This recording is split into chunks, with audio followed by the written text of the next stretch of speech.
Married at First Sight and Afterparty, Season 18, Episode 3. Now, in this episode, the final couple, Michelle and David, got married. All the couples had their photo shoots and attended their wedding receptions.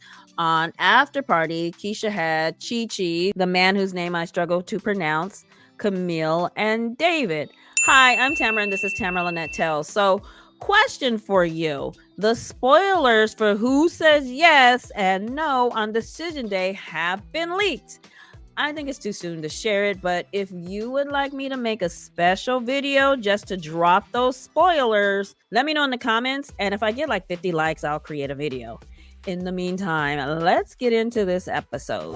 Michelle and David. Michelle and David had their wedding day. A red flag that keeps coming up for me when it comes to Michelle is her nervousness because she hasn't been in a relationship in 6 years. So she's worried about being set in her ways, having a hard time opening up, being set in her ways, putting up walls. Girl, I'm worried about you too.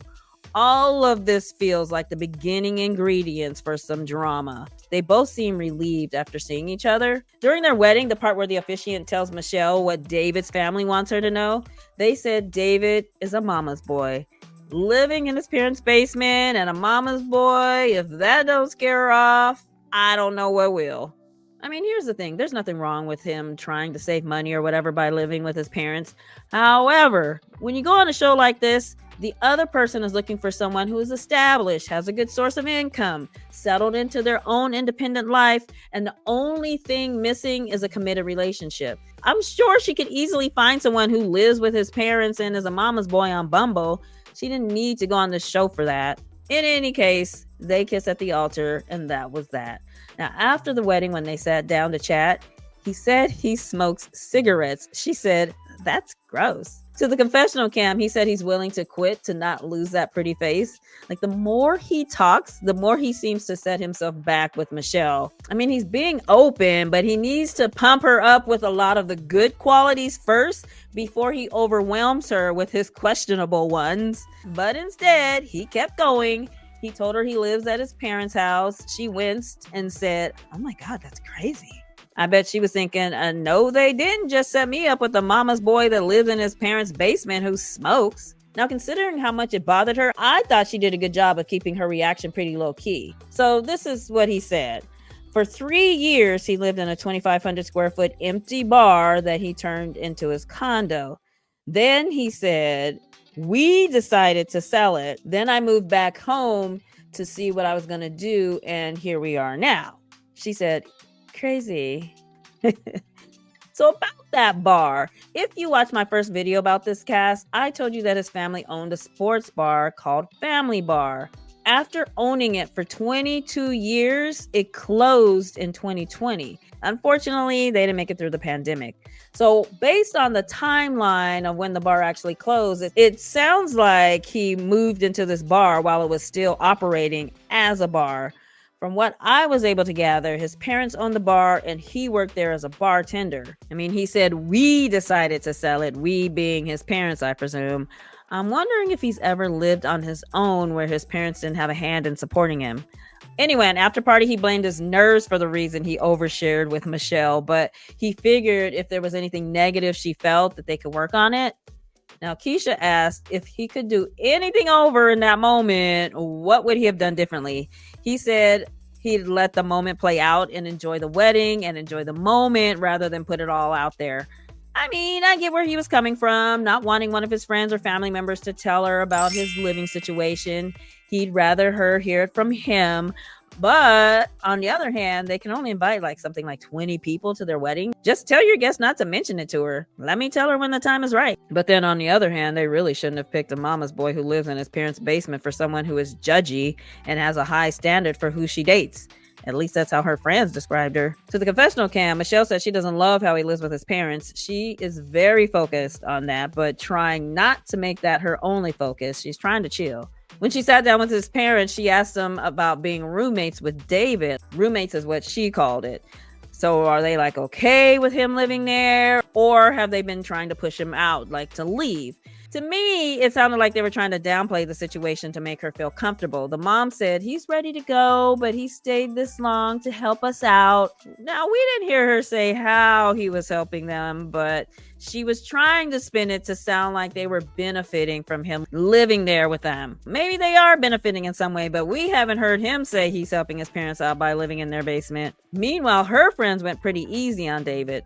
They asked basic questions like, are you ready for this? How will you resolve conflicts? And he gave stock answers, and they were all sounding good. And, I mean, they didn't even dig deep enough to learn that he lives with his parents. They told him Michelle has high standards for anyone who comes into her life and doesn't put up with a lot of bull. Nothing they said seemed to faze him, though. He was hyped and I think mesmerized by Michelle's looks. Speaking of looks, David has beautiful hair, but for the life of me, I don't understand why he rocks this 80s side pony. There are like 67 other hairstyles that would look amazing with all that hair. Anyway, when Michelle was talking to her friends, they asked, with what you know right now, do you think this has some legs to it? She tried to give a positive answer, but stopped herself and just started crying. She said, he's excited and I'm hesitant. So they took her to the restroom, which is where she told them about his living situation. Now, one of her bridesmaids gave her some good advice, told her this is a family with really strong bonds. They're wonderful people. Find out his story first before you judge him. So when they made it to their hotel room, Michelle told him that his living at home gave her pause. And he said he doesn't have to live there. He chooses to live in his parents' basement. Now, between the smoking and living in his parents' basement, I think Michelle is turned off, but trying to push through. It's hard, though, because she's probably dated men who had a lot more going for them, but kicked them to the curb for much lesser reasons. And don't get me wrong, David seems like a nice guy who will try to make it work. But I think he may have shot himself in the foot by being so forthcoming so soon. He has put Michelle on the struggle bus with getting over his smoking and basement living lifestyle. Meanwhile, the other couples were having photo shoots, first dances, and seemingly enjoying their wedding receptions. Juan and Karla, they are really into each other and were kissing a lot throughout the day. We finally got the scoop as to why her parents aren't there. She said her dad doesn't want to be on camera. He's more of a behind-the-scenes macho type guy. So he didn't want to go. And the mom was like, oh my God, I can't go and your dad not go. So the mom stayed home too. Well, maybe since they couldn't make it to the wedding, they'll be able to make it to the divorce. Just kidding. However, based on this show's track record, the odds are against this couple. Now, Juan told her he created an app to connect people who are at airports so they can network while they wait for their flights. It's expensive, but not generating money. Karla said, money is energy, and I don't care anything about money. Yeah, you don't care about money until you don't have any. Sounds like they should have matched her with David. So she said, we are all light beings and here to connect with each other, and I'm here to remind people of that. My whole thing is love and connection. Now, to his friends, she was saying, I'm very go with the flow and in the clouds. So I think he can bring some structure into my life and my business. I'm hoping to bring him some looseness. Everything doesn't have to be planned. It can flow. So she said something she needs to work on is her softness. Sometimes she can be very direct and it can come across harsh, but she has the best intentions. I can't picture her being harsh. She feels very earthy and forgiving, but it sounds like she can flip it and go straight for the jugular as well. I'm interested to see what that looks like. When they made it to the hotel, he pulled out his guitar. She was super excited to hear him play. Heck, I was excited to hear him play. The picking on the guitar was sounding pretty good. Chow, why did he start singing? Today is a special day. We got married at first sight. I saw you walking down the aisle. You look so good. Check, please. Karla was a very good sport, though. She cheered him on and told him she loved the song. So far, they're off to a really good start and are physically attracted to each other. I'll be interested to watch them on their honeymoon to see how their personalities go together. Madison and Allen. Madison said Allen is not her normal type, which is well-groomed, metro, and fit body. but he seems good-hearted and she can see why they were matched. Now, during her matchmaking special interview, she said she might struggle if the guy is not her type. Now, so far, it doesn't seem to bother her. She's riding on cloud 9 at the moment. We'll see how it goes after they really get to know each other. Shoot, who knows? If things get ugly, Allen could flip and stop finding her attractive. It goes both ways. Meanwhile, they kiss a lot at the reception. They were given horny for each other vibes. Her friend asked David some good questions. She asked about his past relationships.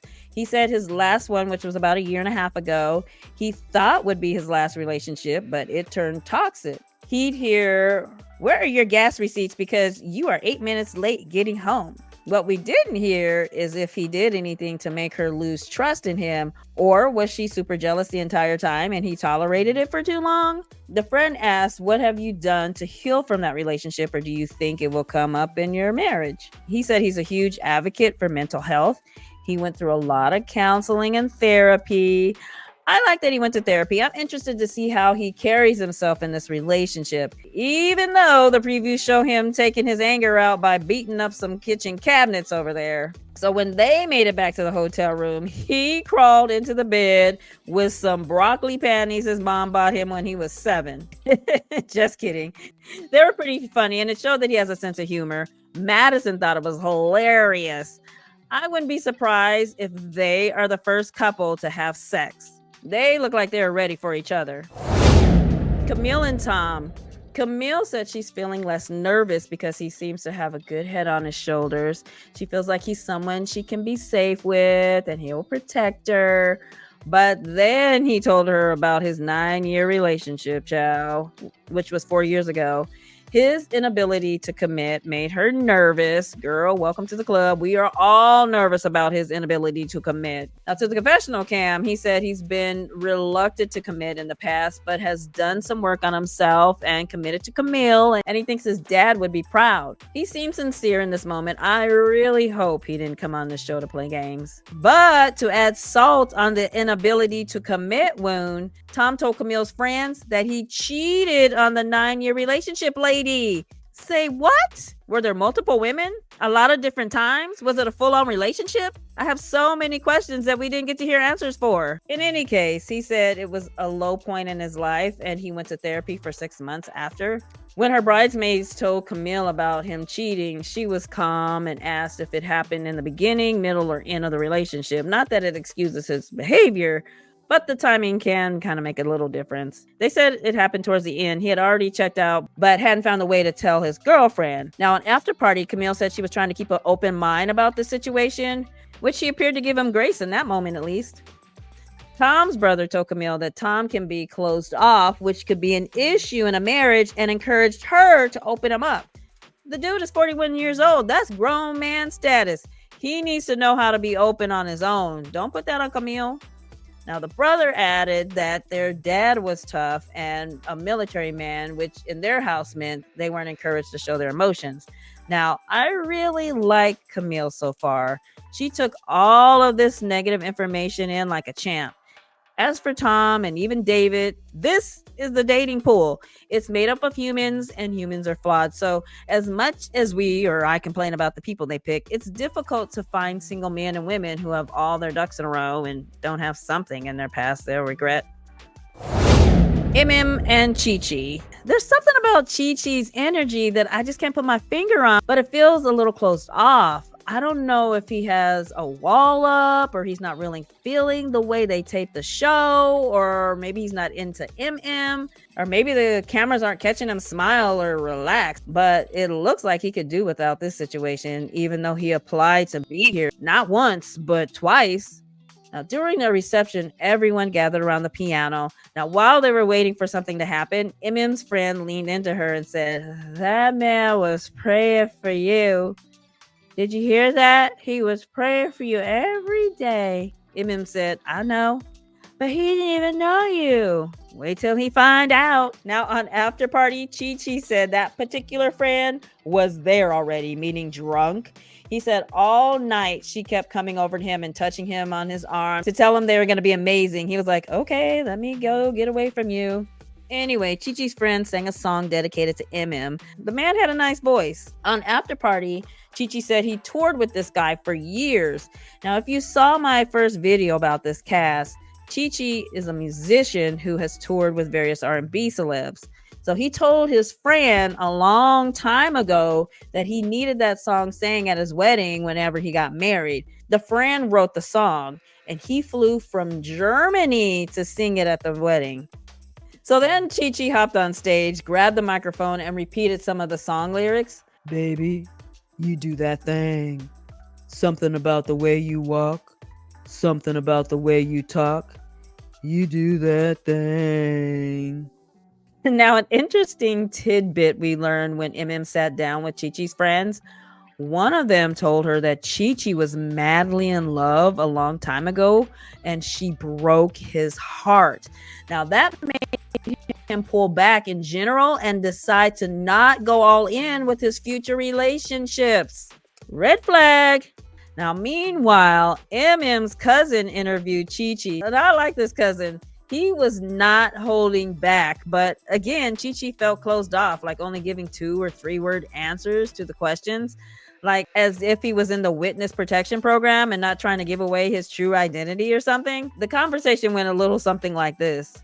When was your last relationship? 12 years ago. Have you ever been engaged? 12 years ago. What happened? It was me. She broke it off with you? No, I decided to end it. Oh, so you broke it off. It was mutual. Like, what is happening? Where is your personality, man? In the end, Emem's cousin was not feeling it. He said, you good with your words, gave nice vows, dressed slick, but I got to see what you are like. To the confessional cam, the cousin said he was very skeptical because Chi-Chi has a house in Houston, but he picked up everything and moved to Chicago. What was he running from in Houston? As much as I would like to be optimistic about this couple, the previews show them getting into a big fight at a group dinner. I don't think they're going to get along. For me, the season doesn't really start getting good until they're on their honeymoons. That's when we really start seeing their personalities show up. In the meantime, that's all I have for now. And don't forget to let me know if you want to hear the spoilers of who says yes or no on decision day. Thanks for hanging out with me, and I'll see you in my next video.